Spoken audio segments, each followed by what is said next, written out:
نحمده ونصلي على رسوله الكريم أما بعد فأعوذ بالله من الشيطان الرجيم بسم الله الرحمن الرحيم وعن أبي هريرة رضي الله تعالى عنه قال قال رسول الله صلى الله عليه وسلم اقتلوا الأسودين في الصلاة الحية والأقرب صدق الله العلي العظيم۔ حضرت ابو ہریرہ رضی اللہ تعالیٰ عنہ سے روایت مروی ہے کہ آپ صلی اللہ علیہ وسلم نے ارشاد فرمایا کہ نماز میں دو کالوں یعنی سانپ اور بچھو کو مار ڈالو۔ یہ حدیث کے اندر اصل میں دو زہریلے چیزوں کا تذکرہ کیا گیا ہے۔ ایک تو یہ ہے کہ کالا سانپ بعض وہ مفسرین اس کے بارے میں لکھتے ہیں کہ یہ بہت زیادہ زہریلا ہوا کرتا ہے، بہت زیادہ نقصان دہ ہوا کرتا ہے۔ تو اس کے اندر حدیث میں جو اس چیز کی صراحت کی گئی ہے کہ کالا سانپ اگر کہیں نظر آ جائے یا اسی طرح کالا بچھو اگر نظر آ جائے تو اس صورت میں اس کو مار ڈالے اور اپنی نماز کو وہ دوبارہ پڑھ لے۔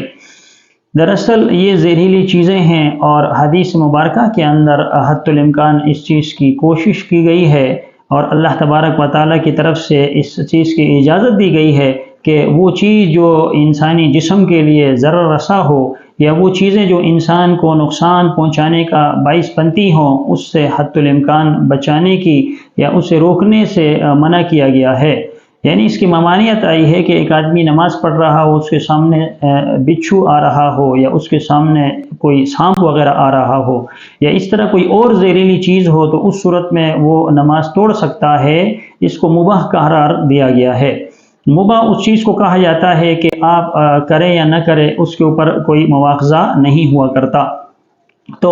اسی طرح کوئی بھی زہریلی چیز ہو جو انسان کی نماز کے اندر خلل بنے یا رکاوٹ پیدا کرے اور اس سے انسان کا ذہن منتشر ہونے لگے تو انسان کو چاہیے کہ اس وقت وہ اپنی نماز کو توڑ دے اور دوسری جگہ جا کے اس کا اعادہ کر لے، اس نماز کو دوبارہ پڑھ لے۔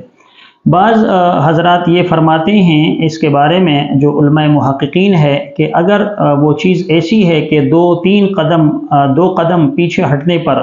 یا دو قدم آگے آنے پر اگر اسے مارا جا سکتا ہے اور اسے ختم کیا جا سکتا ہے تو اس صورت میں یہ اپنی نماز کو جاری رکھے، کسی چیز سے اس کو مار ڈالے، یعنی ایک دفعہ یا دو دفعہ مارنے کی وجہ سے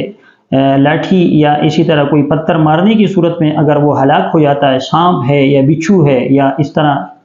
اور کوئی زہریلی چیز ہے تو اس صورت میں اس کو اگر قتل کیا جائے تو اس سے نماز نہیں ٹوٹتی، نماز آپ کی ہو جاتی ہے۔ لیکن اگر